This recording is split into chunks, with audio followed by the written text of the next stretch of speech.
How's it going, you guys? Welcome back to the Two Brain Business channel. I'm Jeff Burlingame, mentor for Two Brain Business, and I want to talk to you about sales objections. This is the part of the sales process where somebody tells you anything other than yes. They say maybe, they say no, they make up an excuse, as I like to think of them as, or they drop a smoke screen, or they're trying to get out of this conversation. At any rate, they're not saying yes, which means they're not swiping their credit card and your business isn't moving forward. So what do you do in that scenario? What do you say? How do you proceed? We hope to help you out with this in the next series of videos that we drop here on the channel. So if you want to see more content like this and learn how to run a profitable gym, consider subscribing to the Two Brain Business YouTube channel. You can smash a like on this video, you can ring that notification bell, and most importantly, you can share this video with your business owner friends and gym owner friends because it might just help them too. All right, so let's get into this. The first objection I want to help you with in this video is one that comes up before you even get a chance to sell your product or service. In this case, we're talking about the dreaded phone call where the prospect calls you up and says, how much is your service?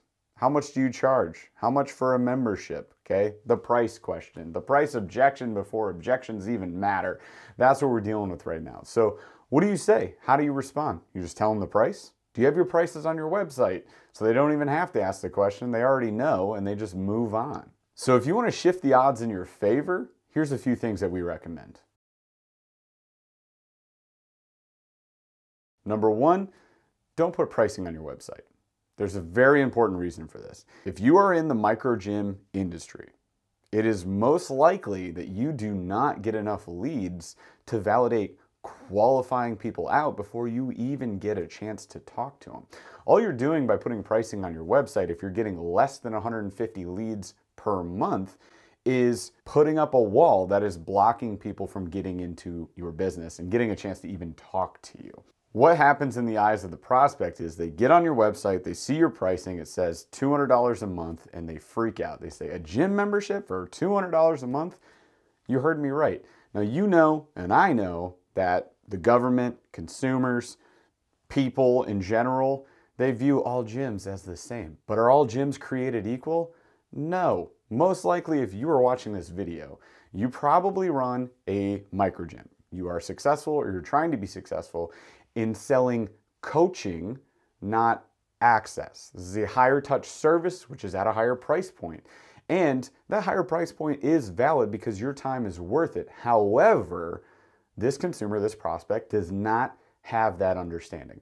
You have not had your chance to explain the context of the value of your service.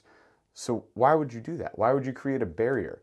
If you need members, if you need higher revenue, why would you push people away? Don't do it. Take the pricing off your website. It's not worth it. Number two, when people call you and they ask for this price, do not simply respond with the price. You're doing exactly the same thing where you're saying, this is the price of my service. Okay, thanks, bye. This is what happens with window shoppers, people who shop gyms. They go around and they say, how much is this? How much is this? How much is this? And then they process this decision logically by saying, I am interested in joining a gym, but I'm only interested in spending $50 per month at said gym. These gyms are over $50 a month, so I don't care what they have. They don't fit my budget. Let's move on. And then these gyms are in the 50 per month category.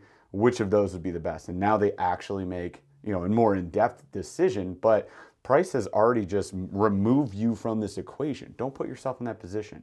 That said, we're also not being shady here. We're not going to prevent them from discovering the price. Worst comes to worst, we will tell them that. What I'm saying here is that you need to be fair to both parties, right? They could be missing out on a great opportunity because they qualify themselves out, seeing that this price is too much for their budget. And we'll talk about budgets here in a second. And on your side, you're not being fair to yourself because you're preventing your opportunity to talk to more people.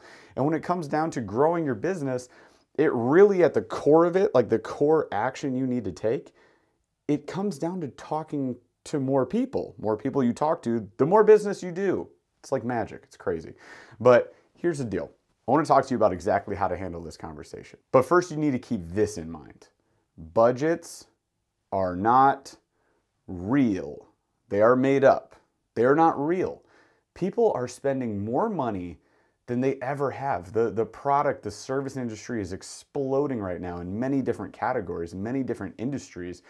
During a time of crisis, during a pandemic, people are getting box after box after box from Amazon. People are overspending on things that don't matter, things that don't actually improve their life. People spend too much money on things that are irrelevant to their health and have nothing to do with it. Oftentimes, these things have a negative impact on their health. People will spend money. Budgets are made up as a way of preventing people from making a mistake. Their fear of failure, their fear of something going wrong, their fear of loss, right? We create a budget when we go in to buy a house or buy a car. But here's the thing, if you get into that car and it just feels right, but it's $5,000 over budget, but everything feels great and you envision yourself as having this different, awesome life because you have this car now, possessing that car is now more valuable than the budget you initially created. What do? You look at the payments and you say, well, it's only $50 more per month. I can swing that. But you're spending $5,000 more in the grand scheme of things. We do this all the time. That's why budgets are not real. Now, don't get me wrong. There are obviously situations, albeit rare, and you need to keep this in mind, they are rare, where people literally do not have the money.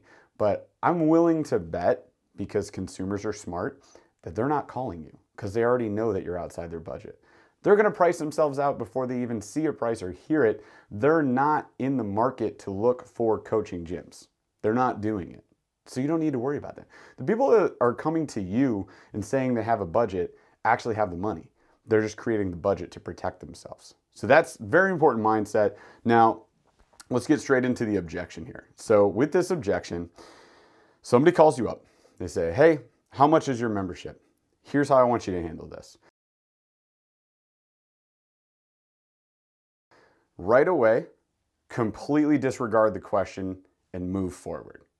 Just ignore it. We call this deflecting in sales. Deflect the question. We'll come back to it later. A problem will not arise. I've done this thousands of times. Just trust me here. So they call you. They say, how much is it? Here's what you do. Be enthusiastic and show interest in them. Wow, Mrs. Jones, so glad you called, and I'm happy to hear that you're interested in our facility. The next thing you need to do, see how simple that was? Short and sweet. Be short and sweet with this response. The very next thing you need to do is you need to ask a question that also shows interest in them. Show this higher level of care. Mrs. Jones, if you don't mind me asking, what would really help me is knowing a little bit more about your goals. Would you mind sharing a few of the things that you would like to accomplish with us? Anything along those lines is fine. Basically, just ask what their goals are or ask for more information about them. Tell me about you, Mrs. Jones. How can we help? And yes, we deflected this whole price question, but with a purpose. We want to know who they are and what they want so that we can more appropriately prescribe a program for them. That's completely reasonable. You are not being unreasonable here. And you're not being a shady salesperson either. So at this point, they will, 9 times out of 10, share these goals with you. The 1 time out of 10 they don't, they'll say, you know what, I really just want to know the price and that's it. Then, if they're demanding this price, what you're going to do is you're going to say, I completely understand, Mrs. Jones, and I'm happy to share our prices with you. Here's the thing, I want to paint a little picture for you real quick if you don't mind. We do have many different programs at many different price points, which is why I'm asking for your goals, because it will help me better determine the right path for you. Now, would you mind sharing those goals with me still, or do you need to know the price? And sometimes they'll say the price, I don't care about anything else, and you say that's fine. Honestly, they might not be a good fit for you anyways, and that's okay. Then tell them the price. Give them a range though. Just say our memberships range anywhere from $99 to $2,000. Give them a crazy range. $2,000 being more, completely one-on-one personal training with nutrition. $99 being more of our online programming only. So you give them that wide range. They now have an idea like, wow, they have a lot of offers. They might still be interested in talking to you. Okay, so that range is really important. Now, let's say that they don't demand the price and they're actually telling you their goals. This is most of the time, by the way. So they share some goals. I want to lose some weight. I want to get back in shape, blah, blah, blah. Whatever it is, you listen, be actively listening. Take notes, by the way, because when they come into your facility, you can show that you took notes. You say, Mrs. Jones, hey, it was so great talking to you the other day. I've got our goals down here, but we're gonna spend a little more time getting more in depth today. Sound good? She'll say, absolutely. And you say, great. Like, remember when you told me you want to lose 10 pounds? They love that because it shows that you remember them, right? And that is all people want. The most beautiful sound in any language is a person's name. Say their name. Show that you actually were interested in them, that you actually took this higher level of care, that you actually remember what they said and apply it during your appointments. It's going to take you a long way towards developing more trust, which makes sales easy. That's really the name of the game. This is high trust sales. So after they've shared these goals with you, our next step is to book the appointment. You have to have a call to action here. So we, again, fall back on enthusiasm and interest. Mrs. Jones, these are fantastic goals. I cannot wait to help you get started on this amazing journey with us. Action step, call to action right here. Why don't we meet up to go more in depth into this and try to determine the best approach to accomplishing these goals? How does today at 5 p.m. sound? Now, I'm picking a specific time because it puts them into a position of making a decision versus saying, when would you like to come in?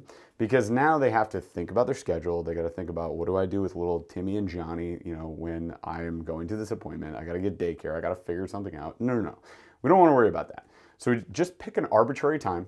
If you're calling in the morning, say this afternoon. If you're calling in the afternoon, say tomorrow morning. So just pick a time, say, hey, Mrs. Jones, can you come in tonight at 5? And she will say yes or no, most likely no, because you picked a random time. She'll say no, but, and you always get the but, and it's going to be, but I can do 6, or but I can do 7, or but do you have anything tomorrow? And you say, yeah, absolutely. How does 9 a.m. tomorrow sound? So just move right to getting a decision made. That is your goal. Get it made as soon as possible. Pick a time, pick a day. Pick a day within the next 48 hours. That's crucial. I want you to think about a graph right now, a little line chart, if you will. So on your y-axis here is the level of interest that the consumer has. On the x-axis here, you have the time since initial contact. So if they fill out a leads capture form, that's 0. That is 0.0, right? Right here on the x-axis. As we move out 24 hours, guess what's happening? Interest is decreasing. You go 48 hours, interest is decreasing almost to the point of 0. And then after 48 hours, I mean, you're pretty much out of luck. So always contact as soon as possible and always get them in the building to talk about this as soon as possible, preferably within 48 hours. So hopefully that's helpful for you guys. That gives you an idea of how to approach this. Don't be afraid of this question, by the way. I do want to point out that when people ask for the price, that is the first buying signal that exists. That is showing interest, and you should not get mad about it. Don't get upset. Don't get frustrated like, oh, they want to know the price again. This is great news. Somebody's interested in your business, interested enough to ask the price so they can figure out if they can make their budget work, right? And we're going to talk about more objections on the channel and more ways to handle them, which will help you in your sales process and will be things you can take immediate action on. So stay tuned for that. If you want more content like this, be sure to subscribe. You can like this video, you can ring that notification bell, and share this with your business friends. Thanks for watching, you guys, and we'll see you next time.